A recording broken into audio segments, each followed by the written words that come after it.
Stage पे बैठे हुए तमाम नेशनल कॉन्फ्रेंस के मेरे सीनियर साथी हजरात, यहाँ आए हुए नेशनल कॉन्फ्रेंस के अहदेदार हजरात, भाइयों बहनों बुज़ुर्गों नौजवान साथियों, आप सबको मेरे तरफ से अस्सलाम वालेकुम, आदाब और सत श्री अकाल।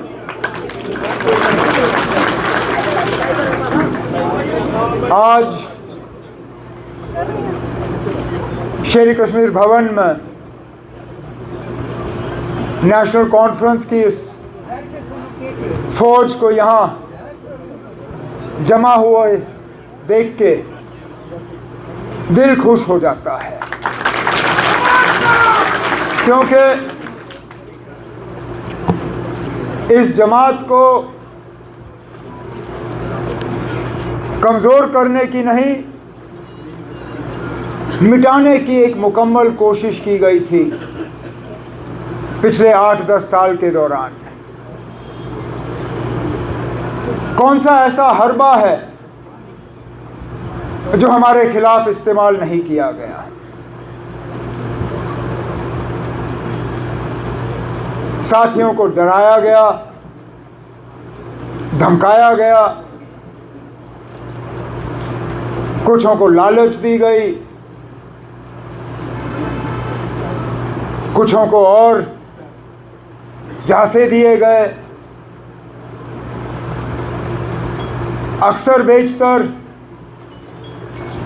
नेशनल कॉन्फ्रेंस के जो सतून हैं वो जमात के साथ जुड़े रहे। उन्होंने इन साजिशों को कामयाब होने नहीं दिया,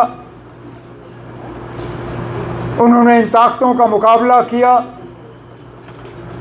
एक दो बह गए, जाते जाते उनकी भी गलतफहमी थी,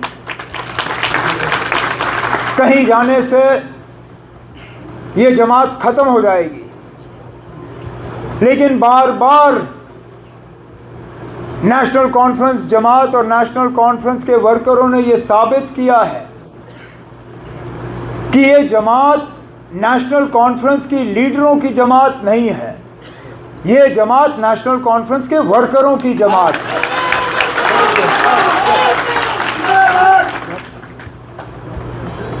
हमें ताकत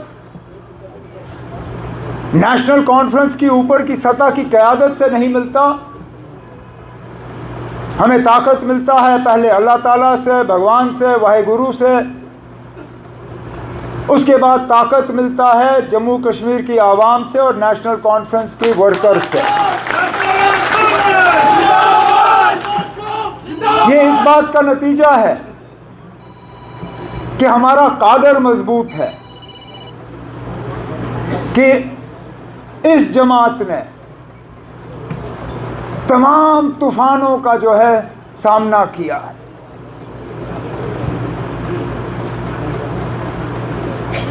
वो कहते हैं ना, फनूस बन के जिसकी हिफाजत हवा करे, वो शमा क्या बुझे जिसको रोशन खुदा करे। हमें बुझाने में मुझे बताएं ना, कौन सी कसर बाकी रखी गई थी? लेकिन कोई सोच भी नहीं सकता था कि इलेक्शन के बाद ये नतीजा होगा।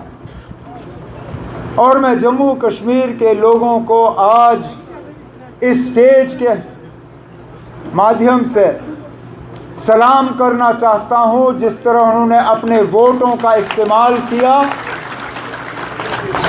और समझदारी से अपने नुमाइंदे चुने। अब क्या हमें और सीटें मिल सकती थी? बिल्कुल। क्या हम उम्मीद कर रहे थे कि इससे ज़्यादा हों? शायद अपने से नहीं, लेकिन दूसरों से। लेकिन एक एक सीट जो आज हमारे पास है, मैं उसके लिए दिल की गहराइयों से जम्मू कश्मीर के वोटरों का शुक्रगुजार हूँ। और उसके बाद जो इंडिपेंडेंट एमएलए जीत के आए, और फौरी तौर बिना कोई शर्त रखे हुए अपने लिए हमारे इस कारवां के साथ जुड़ गए और हमारी मदद करने निकले, जिसमें हमारे बनी के एमएलए डॉक्टर रणेश्वर सिंह जी भी यहाँ बैठे हैं।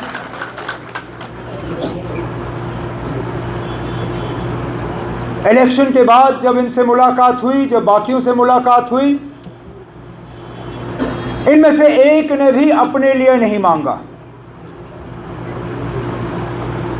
जब बात की तो जम्मू कश्मीर के आवाम के हवाले से बात की, अपने असेंबली सेगमेंट के हवाले से बात की, अपने डिस्ट्रिक्ट के हवाले से बात की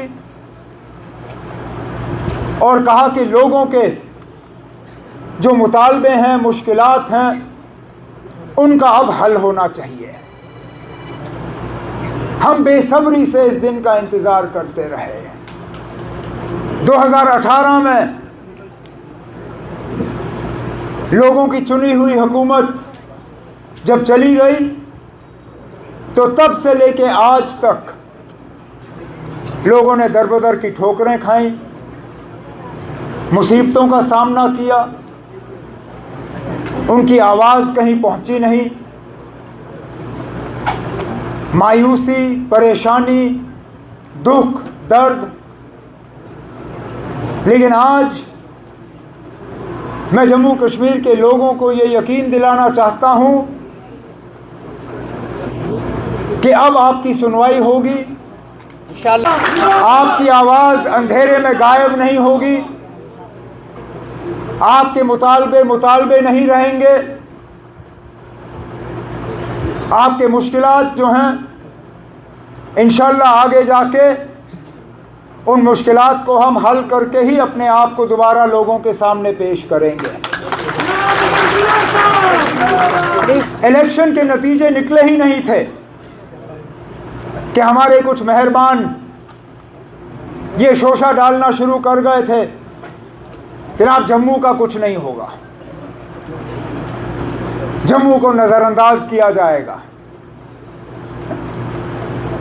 जम्मू को सज़ा दी जाएगी कि उन्होंने नेशनल कॉन्फ्रेंस के उम्मीदवार या कांग्रेस के उम्मीदवार को यहाँ से चुना नहीं। और मैंने पहले दिन से कहा, मैंने कहा ये हुकूमत सबकी होगी, इसमें नुमाइंदे सबके होंगे, इसमें आवाज़ सबकी होगी और हम खिदमत सिर्फ उन लोगों की नहीं करेंगे जिन्होंने नेशनल कॉन्फ्रेंस या अलायंस को वोट दिए। हम अगर खिदमत करेंगे तो पूरे जम्मू कश्मीर की आवाम की खिदमत करेंगे। डिप्टी सीएम बनाना कोई मजबूरी नहीं थी ना। इससे पहले भी जम्मू के डिप्टी सीएम बने हैं, लेकिन वो कोalition में मजबूरी की वजह। मुफ्ती मोहम्मद सैयद साहब अल्लाह मगफिरत करे उन्हें, जब वो वज़ीर आला बने तो कांग्रेस के साथ उनका अलायंस था, अलायंस को उन्होंने ओहदे देने थे। मंगत राज शर्मा जी डिप्टी सीएम बने। जब गुलाम नबी आज़ाद साहब जम्मू से सीएम बने, डिप्टी सीएम बनाना था, कश्मीर को डिप्टी सीएम का दर्जा मिला। जब 6 साल मेरी हुकूमत चली, वज़ीर आला के तौर पे मैंने जम्मू कश्मीर की खिदमत की। अलायंस की मजबूरी थी कि ताराचंद जी को हम डिप्टी सीएम बनाएं। इस बार फ़िलहाल कांग्रेस ने अभी तक मिनिस्ट्री में जो है शामिल होने का जो है कोई फ़ैसला लिया नहीं है,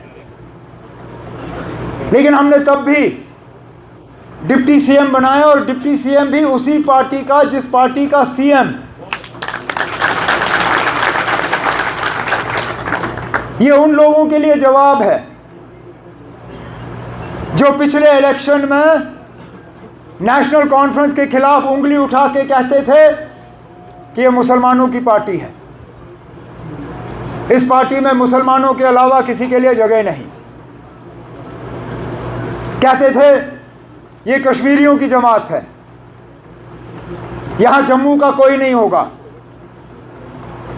कहते थे ये खानदानी राज वाले लोग हैं, इनको खानदान के अलावा कुछ दिखता नहीं। जब डिप्टी सीएम बनाना था, जम्मू से बनाया, हिंदू बनाया, और मेरे खानदान से उसका कोई लेना देना नहीं है।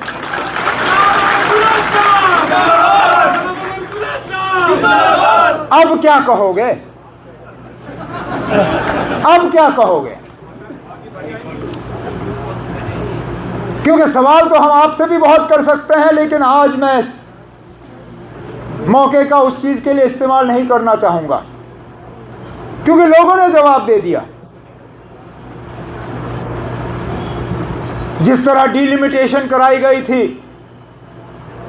ताकि एक पार्टी को उसका फायदा हो, जिस तरह रिजर्वेशन में तब्दीली लाई गई ताकि एक पार्टी उसका फायदा ले, जिस तरह हुकूमत ने अपने मशीनरी का इस्तेमाल किया ताकि एक पार्टी को फायदा हो, उसका नतीजा आपके सामने है।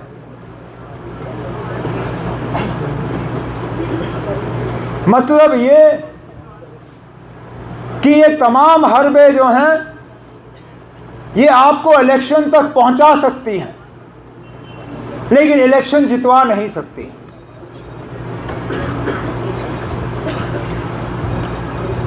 लेकिन आसान काम मुझे लगता है हमने कर दिया है यहां तक पहुंच के। अब हमारे लिए मुश्किल काम शुरू हो जाता है, क्योंकि हमने लोगों की उम्मीदों के बराबर उतर आना है। हमने लोगों के मुश्किलात हल करने हैं, हमने यहां की परेशानियों को दूर करना है, हमने लोगों की शिकायतों को कम करना है। हमें हुकूमत और लोगों के दरमियान जो फासला है उसको कम करना है।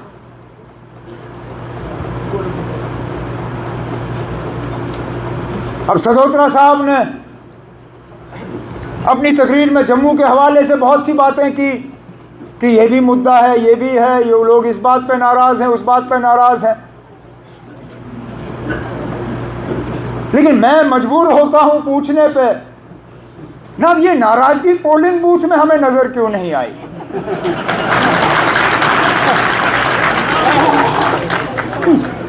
कश्मीर के लोग भी नाराज़ थे, लेकिन अपनी नाराज़गी का इजहार वोट के जरिए किया।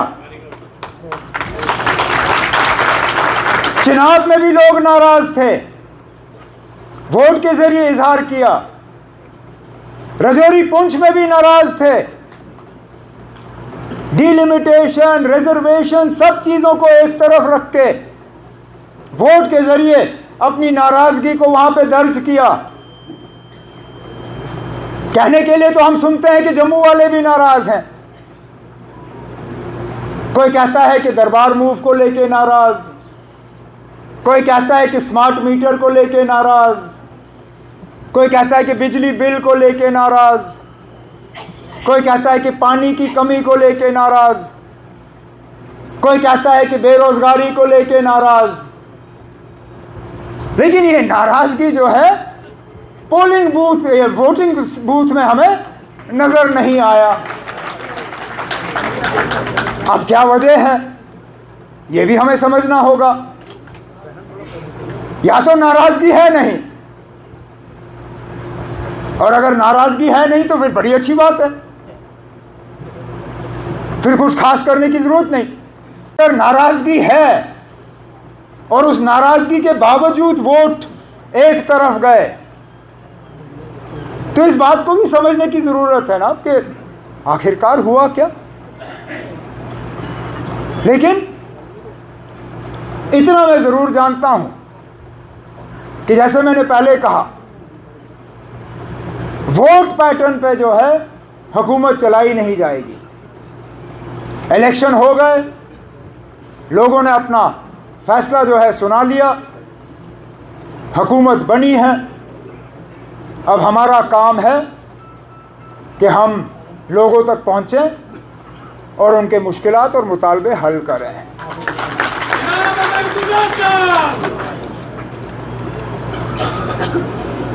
हमारे पार्टी के वर्करों की भी बहुत उम्मीदें हैं। 10 साल हो गए ना अब आपको सेक्रेटरीट गए हुए, 10 साल हो गए आपको किसी डीसी के दफ्तर में गए हुए। मेरी सिर्फ आपसे मोहतबाना गुजारिश है कि फर्स्ट डे फर्स्ट शो मत करना ना। 5 साल हैं हमारे पास, 1-2 हफ्ते अफसरों को भी थोड़ी आदत डालने दीजिए कि अब लोगों की चुनी हुई हुकूमत आ गई है। अब फैसले बिना लोगों की राय हासिल किए हुए सेक्रेटरीट या अफसरों के दफ्तरों में नहीं लिए जाएंगे। अब प्रोजेक्ट बनेंगे,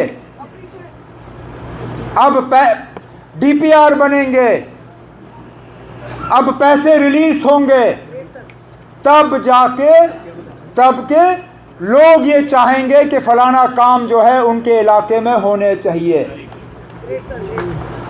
मैंने पहले ही सेक्रेटरीट में अफसरों से कहा हुआ है कि खासकर जो पंचायतों के प्रोजेक्ट बने इस साल, जो ब्लॉक के बने, जो डीडीसी के बने, जिनमें लोगों के नुमाइंदों की राय नहीं ली गई, चाहे वो डिस्ट्रिक्ट के लेवल पे हमारे चेयरपर्सन शमशाद शान क्यों ना हो, पूजा ठाकुर जी क्यों ना हो, बाकी क्यों ना हो,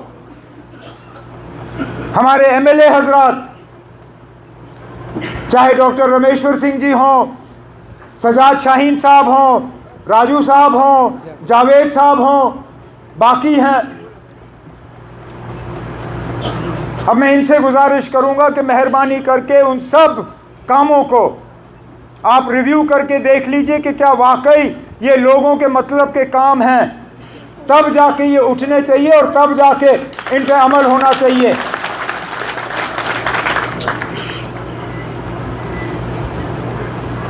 लोगों के साथ हमारा तालमेल टूटना नहीं चाहिए।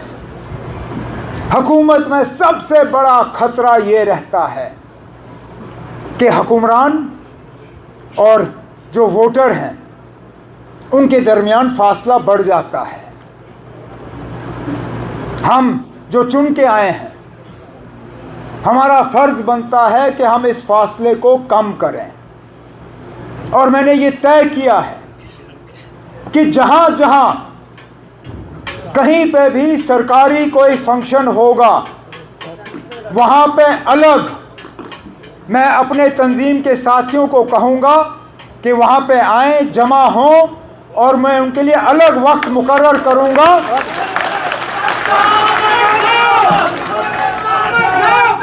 उनके लिए अलग वक्त मुकर्रर करूँगा ताकि अपने साथियों के साथ बैठ के मुझे वहाँ पे ज़मीन की जो असलियत है उसका पता चले, और इससे फिर अफसरों को भी एहसास होगा कि यहाँ कम्युनिकेशन जो है वो सिर्फ अफसरों के ज़रिए नहीं बल्कि यहाँ ज़मीन से जुड़े हुए जो लोग हैं उनके ज़रिए हो रहा है।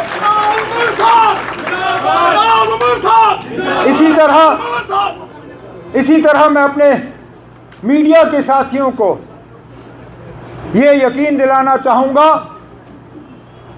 कि मेरी हुकूमत के तरफ से आपके साथ कोई सख्ती नहीं होगी, कोई नाइंसाफ़ी नहीं होगी। आपको इस बात की सज़ा नहीं मिलेगी कि आप मेरे खिलाफ कुछ लिखोगे। हालांकि मैं जानता हूं पढ़ना मेरे लिए मुश्किल होगा, मैं शायद पढ़ना या देखना पसंद भी नहीं करूंगा, लेकिन जमहूरियत में हम जमहूरियत को मजबूत कर नहीं पाएंगे अगर कि हम मीडिया को जो है अपना काम करने की इजाज़त ना दें। मैं जानता हूं बहुत से ऐसे हमारे प्रेस के साथी हैं जिनके एक्रेडिटेशन या रजिस्ट्रेशन में अड़चनें डाली गई हैं, रुकावटें डाली गई हैं। इनके रजिस्ट्रेशन और वो प्रेस कार्ड जो है वो इनको नहीं मिले।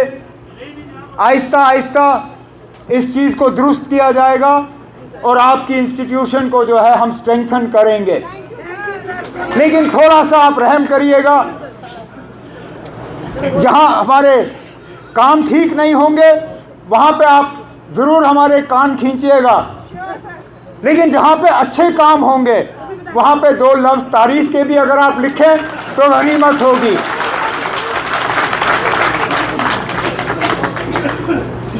इस साल हमने सियासत के अलावा कुछ नहीं किया, थक गए ना। इलेक्शन लड़ के परेशान हो गए। साल शुरू हुआ तो पार्लियामेंट की तैयारी की, पार्लियामेंट हुए, कुछ नतीजे ऊपर नीचे, मेरा तो ज़्यादा ही नीचे था।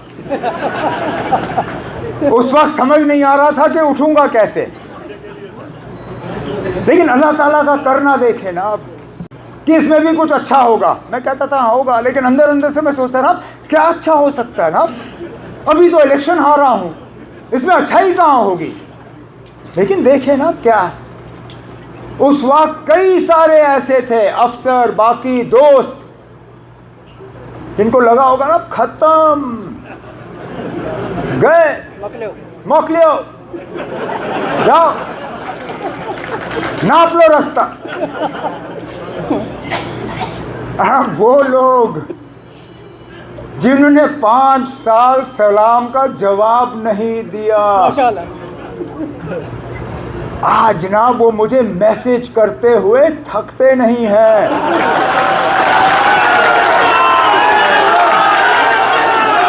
मैं कहता हूं ना, कुदरत भी क्या चीज है। 5 साल एक मैसेज भी नहीं कि जनाब आप ठीक हो, जिंदा हो, हम क्या कुछ आपके लिए कर सकते हैं या नहीं। अब मैं सुबह उठता हूं तो गुड मॉर्निंग सर, 1 बजे फोन देखता हूं तो सर लंच के लिए क्या खाया, 8 बजे फोन देखता हूं सर डिनर में क्या था, आपके लिए कुछ भेजूं तो नहीं, और 10 बजे रात को गुड नाइट सर, प्लीज अच्छे से सो जाइए।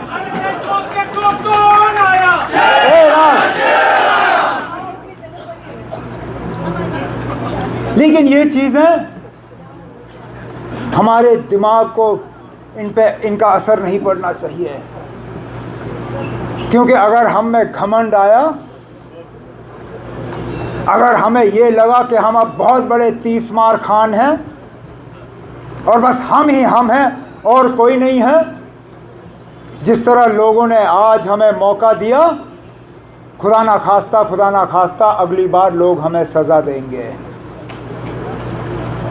तो पहले दिन से हमें ये तय करना है कि हम इस हुकूमत का गलत इस्तेमाल नहीं करेंगे,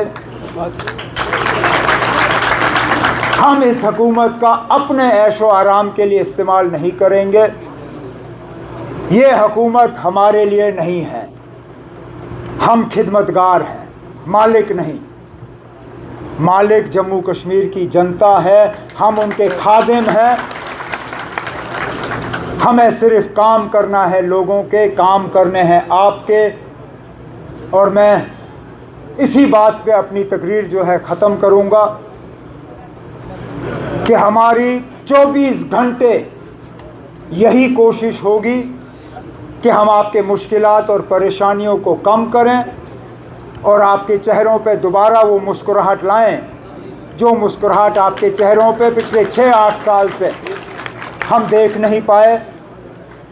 मैं जनाब सदोत्रा साहब को, रतन लाल गुप्ता साहब को, अपने तंजीम के बाकी साथियों को, अपने विमेंस विंग के जो सीनियर लीडर हैं यहाँ पे, इनको, अपने यूथ, अपने पेरेंट विंग, और जाते जाते मैं इतना ज़रूर कहना चाहूँगा, मेरे जो साथी आगे तरक्की करने की उम्मीद लगाए बैठे हैं, दिल छोटा मत करो ना। अब हमें 5 साल का अरसा दिया हुआ है, फिलहाल हम यूटी हैं, ये भी ज़्यादा देर रहेगा नहीं। हम अपने हकूक़ हासिल करेंगे, हमसे जो लिया गया है उसके लिए हम जद्दोजहद करेंगे। कोई रूठने की ज़रूरत नहीं है, कोई मायूस होने की ज़रूरत नहीं है। हमें मौका मिला है लोगों की खिदमत करने की, इंशाअल्लाह खिदमत करते रहेंगे। मैं अपने साथियों का आज के प्रोग्राम पे और इस वालिहाना इस्तकबाल के लिए शुक्रिया करता हूँ, लेकिन उससे ज़्यादा मैं आप सबका जो इन 2 इलेक्शनों में आपने मेहनत की, चाहे नेशनल कॉन्फ्रेंस के लिए, कांग्रेस के लिए या अलायंस के लिए, दिल की गहराइयों से आपका शुक्रिया करता हूँ। और इस इलेक्शन पे कामयाबी हासिल करने के लिए आप एक एक को मुबारकबाद पेश करता हूँ। बहुत बहुत शुक्रिया। अस्सलाम वालेकुम।